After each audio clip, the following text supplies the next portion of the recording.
Everyone has a story to tell. Welcome to DingoTalk, where we explore the experiences that make us who we are. Here's your host, Carlo Guadagnino.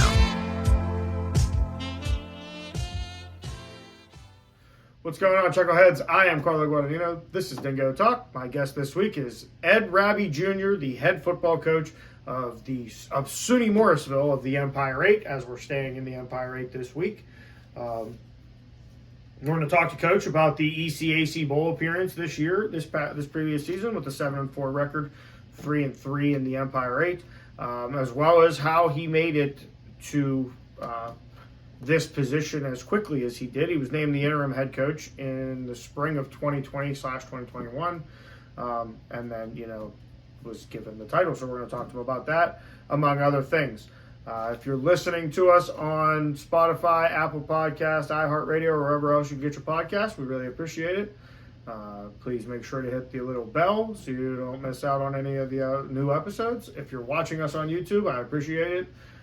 Hit the like and subscribe button so you don't miss anything that we're doing. And then make sure you follow the social medias, Twitter, Instagram, TikTok, and Facebook, where the only one that's different is the Instagram page, and that's Dingo_Talk.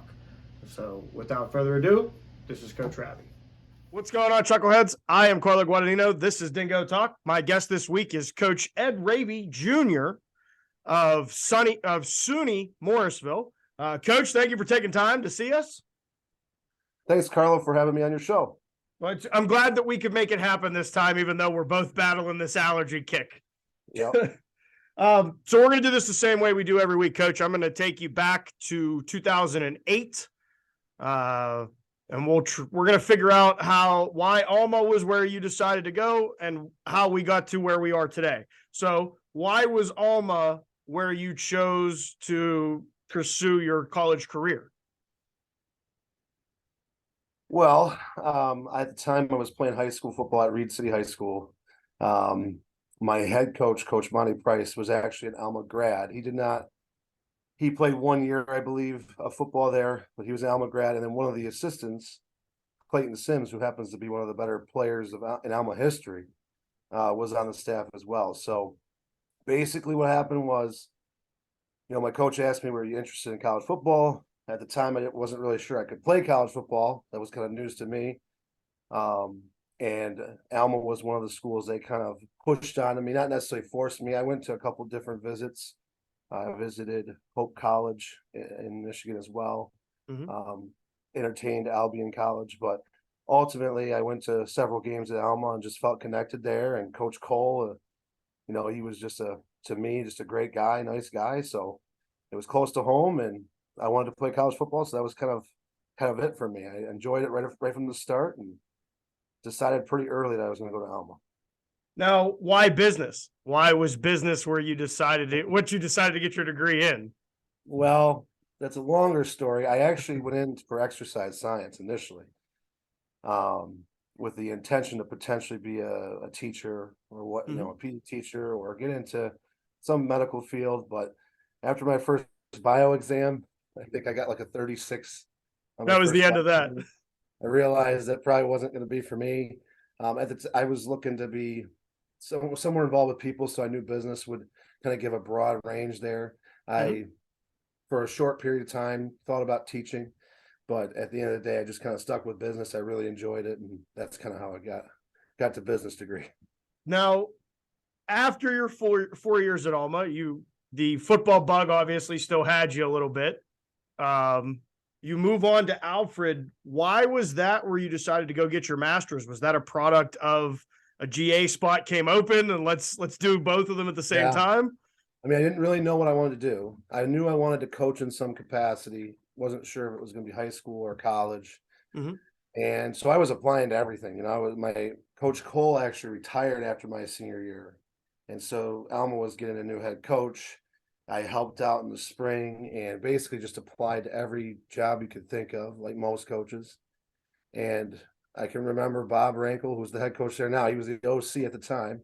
He called me and asked me if I wanted to come out for an interview. Went out for an interview, and they offered me a position. So, yeah, I mean, it was kind of the first thing. They offered to pay for my master's, which that was a if I didn't coach, felt like I could take that and use that. So that was kind of how it happened. I didn't know anybody in Alfred at all. Just went out to New York without knowing anybody.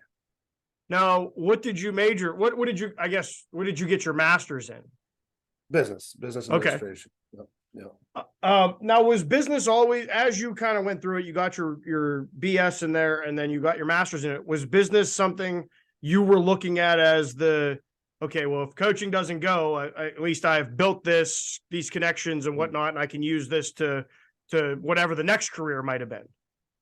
Yeah, I definitely wanted to coach, but I was worried about whether I could get a job that would pay the bills, obviously. So I actually went into banking for a very short period of time, right after my grad degree. Mm-hmm. And within a couple of months, I was out of that because I got a job at Allegheny. But I definitely planned on using business. I feel like I can connect with people, and I felt like I could do a good job in the sales world. So being a competitive person. So that was definitely the route I probably would have went if I didn't coach. Now, where does Allegheny fit into that? So you're in the banking world and you get this job to go up to Allegheny. So how does that all play out? Well, the funny story is I'm in Detroit. I was working for Quicken Loans, and it was probably July. I mean, it was late. Mm-hmm. And I got a call from Art Matlack at the time, who's retired now.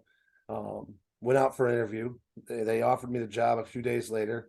Basically quit my job on the spot and moved out to Allegheny because I knew I wanted to coach. I mean, I love football, so it kind of happened really fast. They needed somebody late, and I was available, and I took a pay cut, and it didn't bother me at all. I was just, I mean, my wife, she wasn't my wife at the time, but she was kind of like, we broke a lease pretty quickly, and she was like, "This is crazy," but it's worked out. So yeah, it was kind of a fast-paced thing. It happened really quick. Now let's sidebar something because you brought your wife up. How did you and your wife meet? So we met when I was at Alfred University through the defensive coordinator at Alfred. At the time, he was dating somebody, and she brought a friend to hang out on one of the weekends, and that's how we met. And we kind of started dating my second year at Alfred, and when I decided to go to Detroit, she was like, "I want to go with you." So I felt comfortable with that, and she's been with me ever since. So. Now jumping back into the football side of things. So what were the 2 years like at Allegheny? Well, I was there 3 years. I was there in 14, 15, and 16. It was a challenge. I mean, we were 1-9 my first year. Mm-hmm. We weren't very good, and I thought we had a good group of kids, but just not as talented as some of the other teams. And then the next year we went 0-10, so we didn't get much better. And then going into my third year, Coach Hammer was hired as the head coach. And even though we went 1-9 that third year, you could kind of start seeing that it was going to turn around. A few years later, I think Coach Hammer had a winning record, and now he's at Bowdoin. But so it was tough in some ways, but I tell you what, I learned a lot about connecting with kids and how to motivate people when things aren't always going well. So I think it's helped me in the long run, but it was definitely tough for those 3 years, and I learned a lot, got to coach a lot of different positions. Now, you had brought up when you went to Alfred that you kind of went to New York not knowing anybody. Mm-hmm. Why the decision to go back to New York? Yeah, so I got married, and I actually didn't know many people at Morrisville either. The only guy I knew, which definitely helped me get the interview, of course, was Coach Rochford at the time. He was the O-line coach. And I recruited New York when I was at Allegheny, so I had seen him on the road several times. So when I applied, I was looking up to get an interview. Coach Fitz gave me a shot, and I was transitioning even a little bit at Allegheny because Hammer had offered me a chance to stay on full time there, and then I got the DC offer. So it was kind of I had a couple of choices to make, and I wanted to get to New York for my wife because that's where she's from. And I just felt like I was ready for the next step in my career to be a coordinator. That was ultimately what it was. And like I said, knowing one person got me in the door for the interview, and then, I had to performed on the interview, got the offer, and took it. So it was for me the next step in my career to be a coordinator, and ultimately I wanted to be a head coach. So I felt like that was the next step. Now, take us through the average day of a D coordinator. Well, take us through your average day as a D coordinator at the time. At the time, I mean, it depends on the time of the week, honestly. But most days, you're earlier in the week, you're scouting the opponent, getting some scripts ready, scout cards, kind of coming up with a game plan. The way that we kind of done it here is Tuesdays you're working on your base stuff. Wednesdays there's some situational things, and then Thursdays you're putting it all together. After each practice, watching the practice film, making corrections. You continue to kind of watch film throughout the week. And then at the Division III level, you're also doing, off the field things, academic, recruiting, all that good stuff. So the day-to-day, what I like about coaching outside of the actual coaching part of it is that your day is never the same. I mean, your day is very different every day, which helps me because I would get bored if it was the same thing every day. So I like that aspect, is that you're doing different things every single day. So from a day in the life standpoint, it's a very enjoyable job because you're challenged each and every day. Now, so you brought up an interesting point. I don't think many people would know, minus people that played or are playing currently. Just like the offense, is there a script when you're going out on a Saturday afternoon? Is there a beginning script? Yeah, great question. Well, actually, most defensive guys don't have a true, because you have to react to the offense. What personnel are they in? I do like to have, for me personally, I'll have in my mind, okay, this personnel, these are the first 2 or 3 calls I want to make. This personnel, these are the first 2 or 3 calls I want to make. We're not very complex in terms of our defense here, but you like to have an idea of what you want to run early and see kind of how they're game planning against you. Because they've watched your film, they know how you're lining up to all the formations. What are they going to do to try and attack what you do? So I think having a general idea is a good plan, even though you do have to react to the offense a little bit. Now, is that one of the more entertaining parts of the job, is the cat and mouse game with you and the opposing?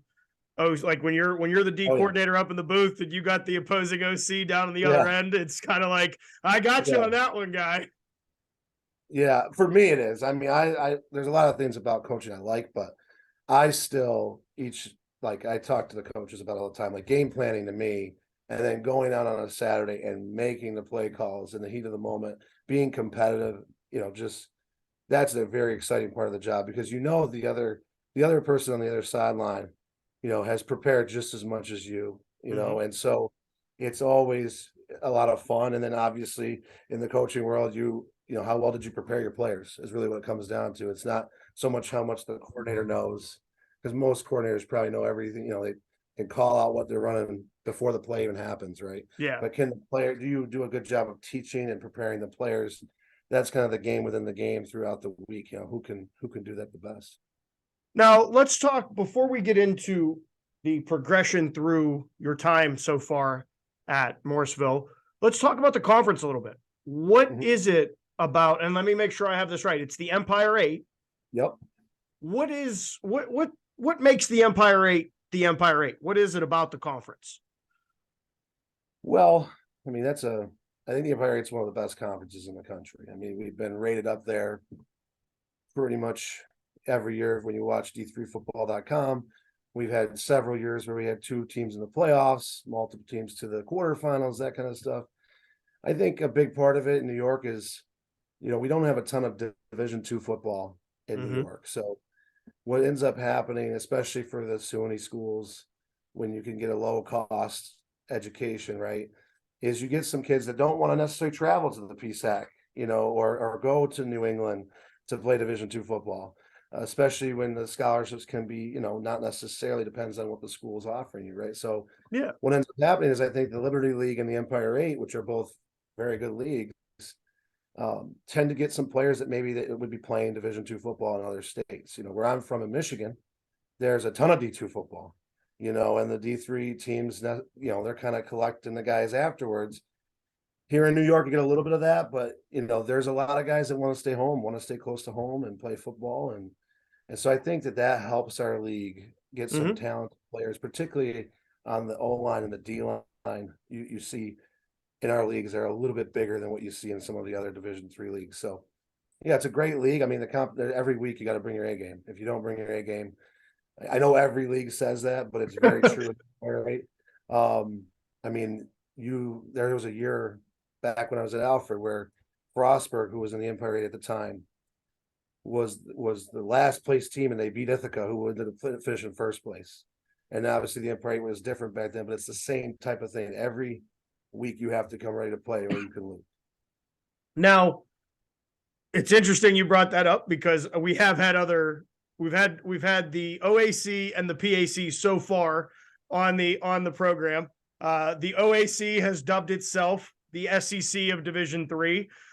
I had Coach Sirianni from W&J on a couple weeks ago, and his response to that was, well, look at the record. Look at W&J's record against John Carroll. So I don't know if we can call you that. Right. But it's an interesting, I wouldn't have thought of the D2 aspect of that, where players want to stay home. They want their families to be able to come and see them play, and driving, Clarion, Edinburgh, etc., or going up into New England. It makes sense that the talent stays in the state of New York. Yeah. And I mean, you just see a lot of players just don't want, like you said, they want their parents around the game. Now, that's not every kid, but and it's funny, the league conversation Division III is kind of a losing battle because there's not enough crossover games for people to really know. Obviously, Mount Union is the program that everybody would love to be. I think get to that point, but I think you can make a good argument that the PAC, I mean, they've got, in my opinion, 4 or 5 playoff caliber teams in their league. And in our league, we had 2 teams go to the playoffs, and the team that didn't even win our league won a first round playoff game. So, I think that there's a lot of good leagues out here, in Division III football, is impressive football. And a lot of people don't know that. Now, let's get back into your time as the DC, and then you go from DC to interim head coach, correct? Correct. Now, is that the year, the crazy COVID? We're not playing. We're kind of going to play. Okay, we're playing.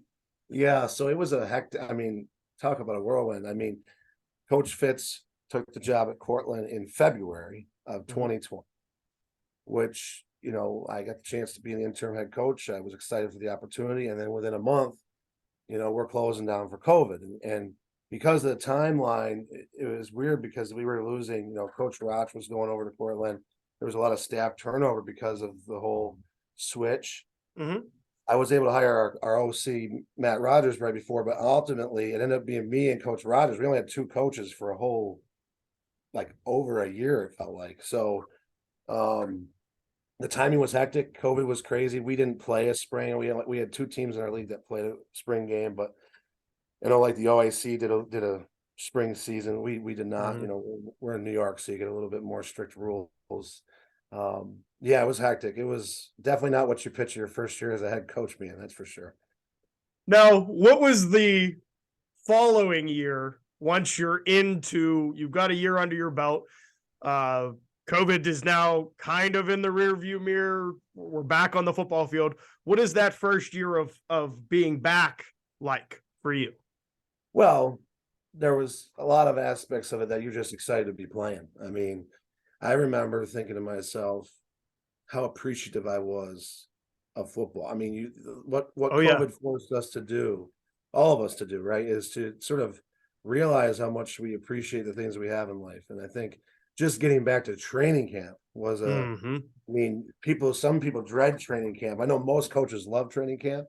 Me particularly, I love it, but I loved it even more that year. I mean, that was I was just so excited to be on there. Now, on the flip side, we didn't have a great season. I made a lot of mistakes as a first year head coach, and we just didn't have our culture in place. COVID kind of hurt us, and I mean, just like it hurt every other team. No excuses, but the reality was we were going through a lot and lost a lot of players because of COVID, and with Fitz leaving, there was a lot of reasons for people to just kind of stop playing. So first year made a lot of mistakes. And so on one hand, it was awesome because, you're playing football again. On the other hand, every head coach that takes over that job for the first time, you're not dreaming of a 2-8 season your first season. So learned a lot, and it was a lot of fun just kind of getting back out there. Now let's talk about the culture. So you obviously you're building a culture now. What is the goal for the program? What's the goal for the culture of the program first and foremost? Yeah, well, for us, we kind of boil everything down to three things. We want to have our core values, right? Number one, we want to be a family. You know, and I always explain to recruits, because I think family gets thrown out there a lot by coaches. It's not like a friendship family. You know, I view family as you have siblings, right? Do you always like your siblings? No, but you always love them, right? And that's more what we want to emphasize with our family, is that we're going to build relationships that last a lifetime. That's what our goal is. Number two, we want to care for others, right? So we try to get our guys, and I'm a big believer in this, is get our guys to see that it's not about them. And just in general, not football, just life is not revolve around you.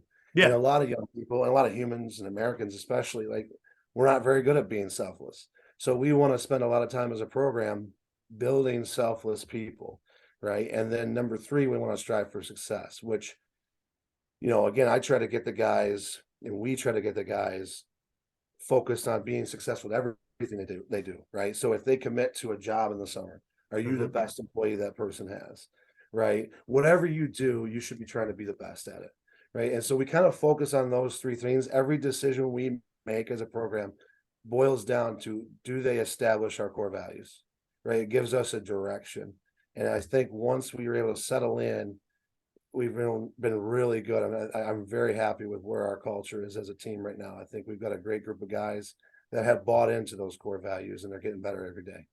Now, when you're looking at a recruit and you're speaking with your coaches and you're talking directly to the recruit, that's right off the bat, that's what they need to know. Right. One of the first things I talk about is the core values of the program. And then obviously, you know, you have a vision too. You know, I do think that there's our vision is to be the closest, most successful, positively influential team on our campus, right? In pursuit of being the best team in the Empire.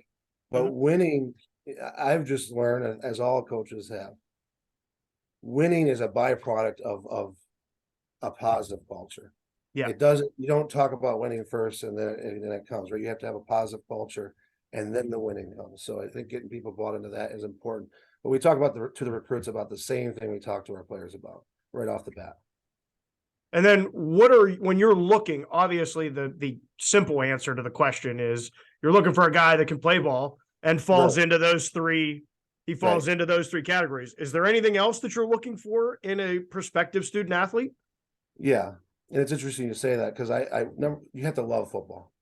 You know, you have to love football.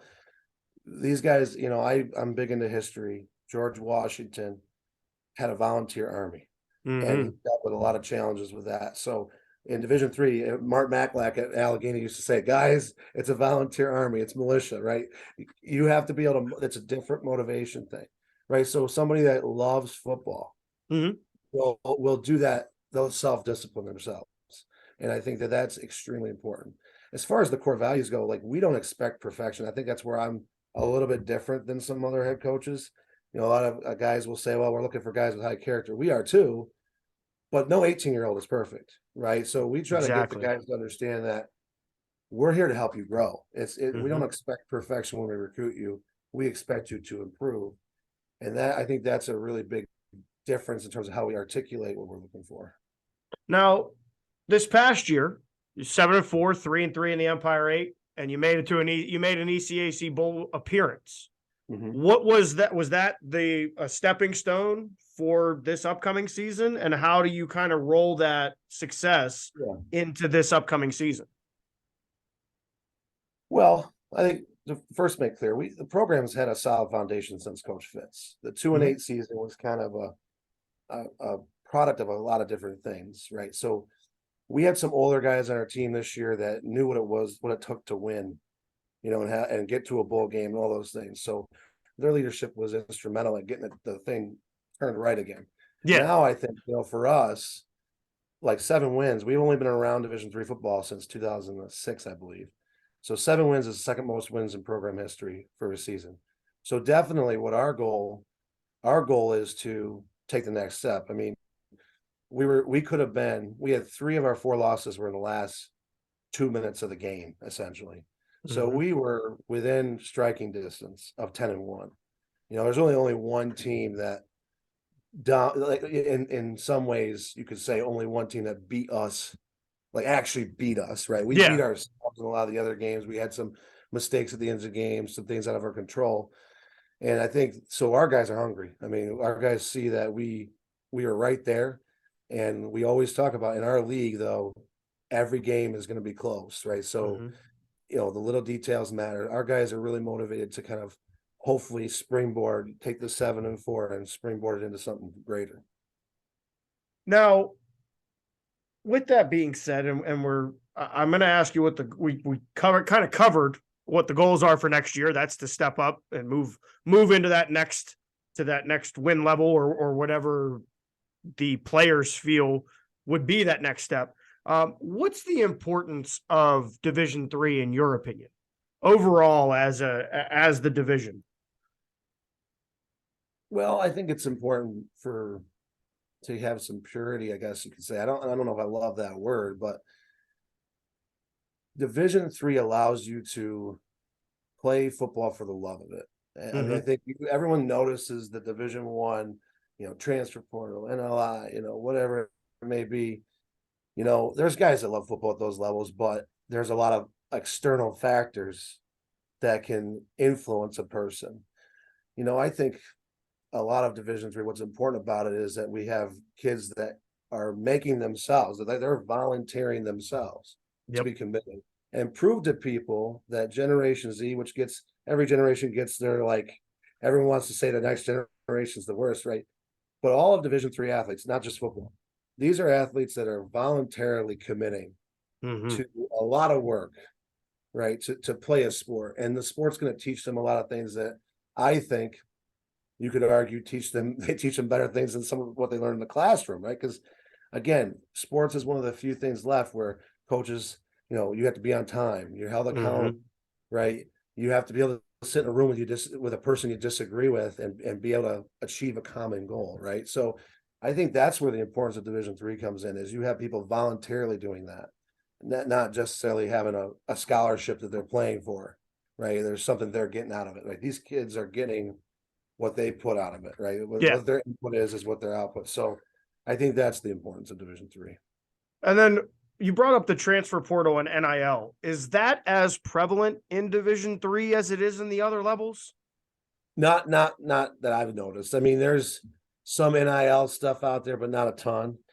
Transferring is starting to creep into Division III. More so guys coming down, because they want to play. But there's been some guys, I think, I'm hoping that it doesn't get too crazy, but I think that at the end of the day, as coaches, like the transfer thing, it's inevitable. Like, I don't think that train is stopping anytime soon. So every coach has to sort of figure out how they're going to maneuver. But yeah, you're starting to see a little bit of it, but I don't think it's really creeped into a level the level that it is at the higher levels is, I've got buddies in that level and it's like crazy. I mean, they don't even know what their roster is every year. So we're not to that point yet, and I hope it doesn't get to that point. Now, talk to us a little bit about Morrisville. Why, if nobody's ever been there, what is it about the campus? What is it about the school? What is that? What is it like there? Yeah, so the first thing is it's a great family atmosphere. One of the benefits for Morrisville is we're a state school, but we're a private school size, right? So what we always tell to kids, like, not every kid wants to be in a classroom with 100 students their first day, right? We're 15-1 student to faculty ratio, so not many state schools can offer that private school feel, but state school price, right? So we can offer that. We're a very hands-on applied learning school. We have some unique majors, renewable energy, auto tech, right? Diesel tech, horticulture, nursing, right? We have all these very hands-on applied learning in criminal justice even. We have a crime lab on campus that multiple police academies have used, right? Wow. So I think that there's a lot of, we're not a liberal arts school, right? That's what we tell people. We're a career specialized school. Our school's goal is to get you in college, make sure you get a job when you graduate. We have 95% of our 4-year graduates have to do an internship to graduate. It's part of their graduation. So they're getting hands-on applied learning experience. And I think that that's a huge sell for today's society, right? Like you got to learn by doing, right? This Yeah. idea that you're going to sit in a classroom and theorize and be able to know it. I mean, everyone that's taken college classes knows. You get to your job and you say, well, I didn't learn any of this in college, right? I think our college has done a great job of creating an atmosphere where, hey, let's do this business competition where you have to actually come up with a business plan, right? And then present it to your professors, right? And potentially win money for your startup, whatever it may be. Yeah. Right. Let's do more hands-on stuff. And I think that there's a lot of our students that are drawn to that. Now, last question about the college. What is the message from you to the alumni of the program going forward? Yeah, so we have a very young alumni. I mean, because before Division III, it was a JUCO school. So Okay. obviously we are trying to connect with the JUCO. It's a little bit harder because the records aren't as well, but we are trying to connect with the JUCO alums and get them involved, and because it was important to their life, and we want them involved. But the younger alums, what we're trying to impress on them is that their involvement, in whatever way it is, every alum is different, is extremely critical for us to grow the brand of Morrisville football, right? Because a lot of Division III football, you're not on a commercial, right? No. Like it's all word of mouth, right? Do you have alums that are speaking highly of your institution and of the program? Do alums show up on homecoming, right? Fans like to see that. Players like to see that. Parents like to see that. Do they go back to their high school and tell their high school coach about what a great experience they had, right? So that's really what we're talking about is, hey, every time you get a chance, talk about your experience. And we try to get the guys involved in our March of the Mustangs campaign and all that kind of stuff. So it's been good. It's nice because it's a little bit different than the head coach that has to deal with the old heads, right? Like the guys that have all the ideas, right? We have a very young alumni group who are very passionate about Morrisville football, and they kind of can be the starting point of the Division III alums. Now, this part of the show has nothing to do with football. It's all about you. We have 5 questions here. They're randomly selected by my editor. If you could live anywhere in the world, where would it be and why? Oh man, I would say I would like to live in Europe and visit. I think I'm into history, so I would like to visit a bunch of historical sites around there. So living out there, see what that's like. But I don't know if I have a specific country. I'm not too well versed in that, but I'd say Europe. What's the most important lesson you've learned over your career?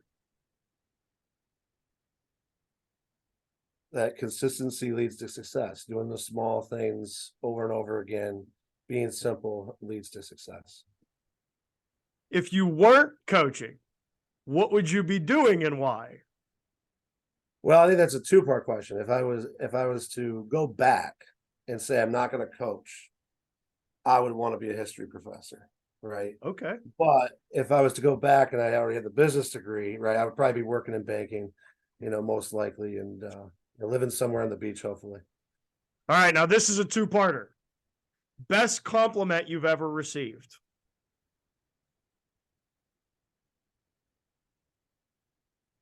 Oh man, that's a tough one. Just being a great friend or something like that. Anyone that's like expressed, you're a great friend or you're very supportive, very loyal. I think that means a lot when somebody says that about you. And then the other side, the best insult that you've ever received? Oh man. Well, most people if they watch this, right, and they hear me answer this, they're going to laugh because I talk too much, right? So that's probably, I don't like to be viewed as somebody that talks too much. I think that that's a sign of weakness sometimes, but I do tend to ramble and I tend to talk a lot. So that in some ways can be insulting. I get that from you very much. You're pretty concise with your answers for us today. So, Coach, the last question that we ask everybody that's been on the show, and it's another one. It's worded kind of funky. Was there a question that you were expecting me to ask? And if so, how would you have answered it? Yes, I was expecting a question about what it was like to coach against my former boss over at Cortland, since he's in the same league. So I was expecting some sort of question along those lines. How I would have answered it is it's a lot of fun, right? We're good friends. They've had the better hand in the competition so far in the last 2 years, but I owe a lot to Coach Fitz. Coach Fitz is a guy that took a shot on a 27-year-old coming from a program that wasn't doing so well. So for him to give me that opportunity and then feel confident enough in my abilities to recommend me as the interim head coach, I mean, it means a lot to me. He's been a great mentor. So I really appreciate everything he's done for me in my career. Now, do you still, you said you guys are close. Do you still kind of bounce, obviously not game week against Portland, but do you still bounce ideas off of each other? Or is it more like off season we'll start? Yeah, I mean, we don't talk. I mean, we do talk a little bit about other teams in the league, maybe. But we're more just hanging out as friends now. He was just at my wife threw me a surprise birthday party, and he was there. And we're going to a concert this summer. And his wife and my wife are friends. Our kids were born around the same time, so yeah, we still talk. We still hang out. I don't know if we talk as much about scheme as we used to, just for obvious reasons. But no, it's a lot of fun. It's a very interesting dynamic, but a lot of fun. Well, Coach, that's all we have for you today. I want to thank you for taking the time. I will let you know that as part of this, we are planning to hit 10 games this fall. Okay. We have not selected our 10 games yet, although Morrisville Cortland seems to be a game that I might want to make my way. Yeah, well, let's see how the beginning of the season goes first. Well, I want to say thank you for taking the time. I'm glad that we could get this finally on tape. For those of you sticking around, we will be right back with the editorial with Serenity Brown. What's going on, Chuckleheads? Welcome back. We are here with the editorial with Serenity Brown. I'm Carla. We haven't yet. Obviously, when we get to the episode where I changed it in the recording. What episode did you change it? The Bethany Coach. We haven't gotten there yet. So this is going to be changed to Overtime with Serenity Brown. We haven't gotten there yet, but now, good as a time as any. Preview. I was actually going to ask you so that we could intro it like a question, like do you think we should change it? But hey, I genuinely I'm just happy that you brought your A game today. So, for those of you watching on YouTube, we appreciate it. Make sure you hit the like and subscribe button. If you're listening on Spotify, Apple Podcast, iHeartRadio, or wherever else you get your podcast from, appreciate you. Hit the little bell. You can follow us on the social medias. That's Instagram, TikTok, Twitter, and Facebook. The only one that's different is the Instagram page. It's Dingo_Talk. This week with Coach Raby Jr., from your neck of the woods. Raby, you're right. I did that in the intro as well. No? That was one of my points. How did you feel about this week's episode? The only thing I really have to say about it was, personally, like for me, even though it was a shorter episode, it was a slower moving episode. It was just like a very slow pace. Well, we were both sick. Yeah. Well, we weren't sick, but I was battling. Like, not necessarily like a bad thing or anything. It was just when we were recording it, if I remember correctly, I was battling a chest cold. He was battling allergies and whatnot. So, I think I talked about this in a couple earlier episodes. It's really interesting when you think of the D3 schools in New York and the different recruitment advantage that they have not having any D2s in the state. Is that all you had for this week's episode? But so, besides correcting how you said his name in the beginning. We're also, I can tell you guys that we have October 7th, we will be at a game. We might not make it to 10 games this year. I think it's just not going to be feasible to do. At the moment. But I'm going to try to make it to at least 3 closer games. Maybe 4. I think we're going to try to still shoot for that opening game because it's a night game. So it puts us back up in my neck of the woods, kind of. Not really complete other side of town, but when you're from Pittsburgh, it's just all everybody just I'm from Pittsburgh. When I say you're I'm from Pittsburgh, but and I say I'm from New York, everybody assumes it's the city. It's the same thing. Everybody assumes. See, I was really gonna think. I was thinking Ithaca. Like I thought you were gonna be from some my cousin goes to school there, so it's one of the. It triggered my D3 mind into some of this. So this week we are going to do our 3 favorite TV characters. We're going to do 5, but 5 is just too much for me to handle. I didn't say it. It's too much for me to handle. So if you guys want to chime in and let us know who your favorite TV characters are, but I'll let you go ahead. Start it off. Carl Gallagher. And why is that? Because that's White Boy Carl. All right. Dean Winchester. Okay. You Why? refused to watch that show with me. Just because he's a sarcastic a-hole who's funny. And She seems to have a type. and Alex Karev. Ooh, Kraken. That was my guy. He left the show real shitty though, so I don't think he's gonna make the list for me. Yeah, But why Karev for you? No reason. Kraken gets put on the list. All right, I'm gonna do these in order. I'm gonna do them in reverse order. Number 3 is Polly Walnuts. Okay. I mean, and I think Why? for those that are Sopranos fans, it's pretty self-explanatory. But he's one of the best characters in the show. I disagree. Because you see the downfall of like the old wise guy. Like it's not going into a store and telling the people I'm gonna beat your face in if you don't pay me. It's stealing a cappuccino machine from a Starbucks after going on a rant about how they look at this, they stole all of our culture and they make money off it. So that's number 3. Number 2, Al Bundy.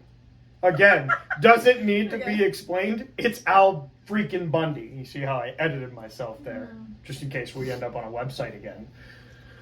And number 1, I don't think it's real suspenseful. It's Tony. Yeah. It's T. And there's so many reasons why. And I'm not gonna just because I do enjoy the Mafia, but that's not the real reason. I think it's cool that he's kind of like the beginning of that anti. It also makes sense that 2 of them are from that show because Yeah. it's your favorite show. But I'm saying like where Paulie's not an anti-hero. Paulie's just an old man that just slowly goes into dementia and then finally gets the top and decides like I don't know if I can take all this. Whereas Tony is that. Like, he's supposed to be the bad guy. And at the beginning of the show, you're like, oh, you just ran a dude over in front of his place of business and beat the hell out of him. This is where we're going. And then you kind of see that dude's got some stresses, minus, like, almost being killed and shit. He's got some, it's just an interesting character development from beginning to end. Oh. Honorable mention to Uncle Jim too. He gets put in there. But is that all you got? Yeah. We might have a surprise or 2 next week, even for you. Okay. Yeah, it sucks, doesn't it? Now you have to wait an entire week, and you guys have to wait an entire week. But we'll catch you next week, Chuckleheads. Thanks for checking out this episode of Dingo Talk. Don't forget to rate, comment, and subscribe. For more info and to contact the show, you can find us on Twitter @DingoTalk.